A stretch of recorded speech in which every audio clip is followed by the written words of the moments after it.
Welcome.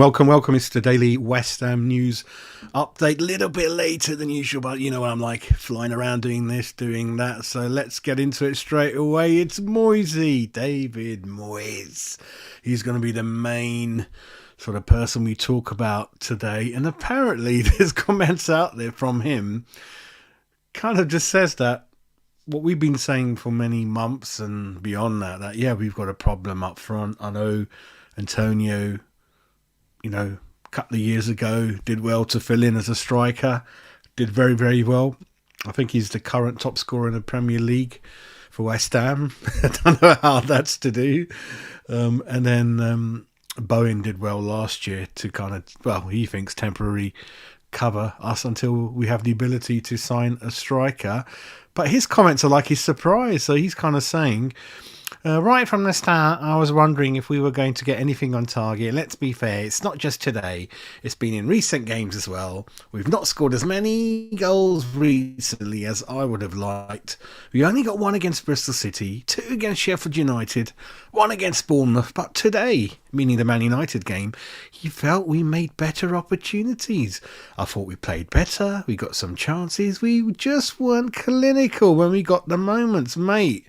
When you got the moments, your fullback was the one in the box trying to score because we don't have a striker. Bowen, whether he's fully fit or not, last 4 or 5 games has been completely very, very quiet and below his very, very highly set standards. Kudos.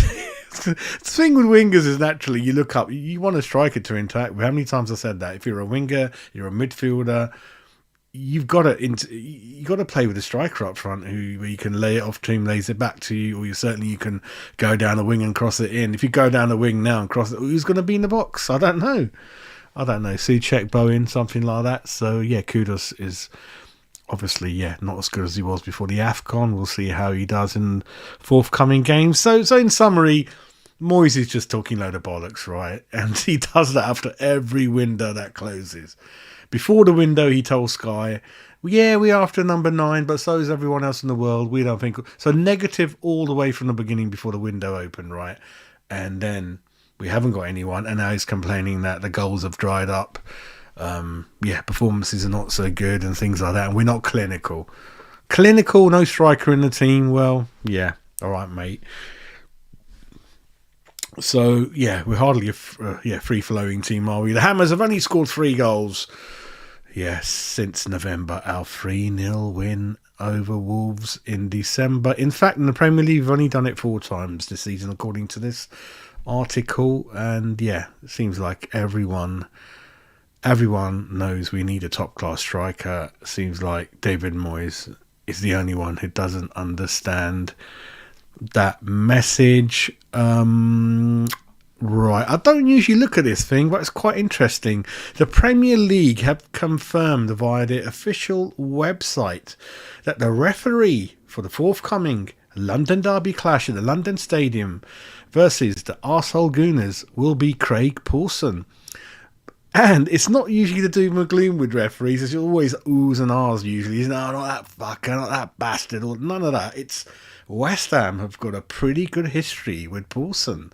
The 44-year-old has given numerous decisions in our favour over the last couple of years.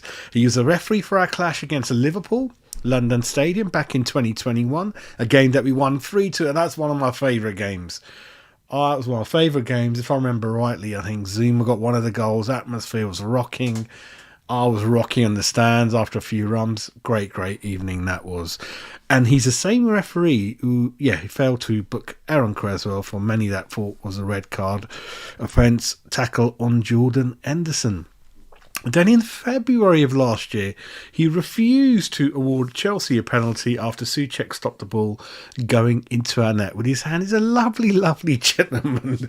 lovely gentleman. He's got a bit of history with the Gooners as well. He sent off David Luiz, Leno during Gunners' 2-1 defeat to Wolves back in 2021. And... So lots and lots of stories about him being very anti-Gooners and very pro-Hammers. And actually, I think someone's even put the stats down. There we go. So the Hammers have won 7 drawn 8, lost 6. That he's refereed for us, so yeah, not bad, not bad.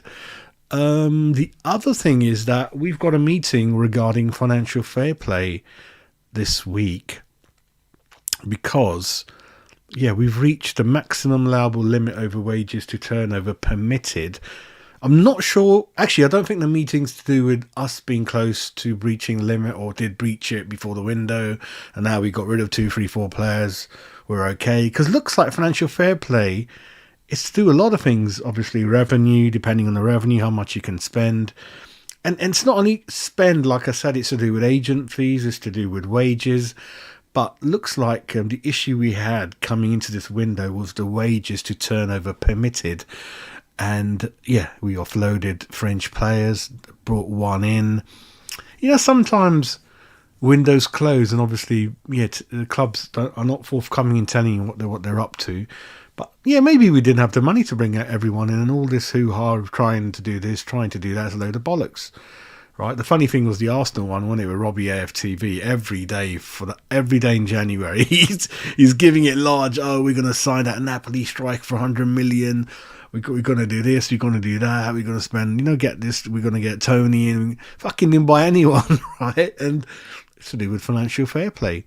I think Newcastle wanted Calvin Phillips, just couldn't do the deal for that simple reason. That kind of reason for more and more clubs, really. So maybe that's the issue we've got at the moment. And then those of you who are saying, no, we're fine, according to that chap, Kieran, is it?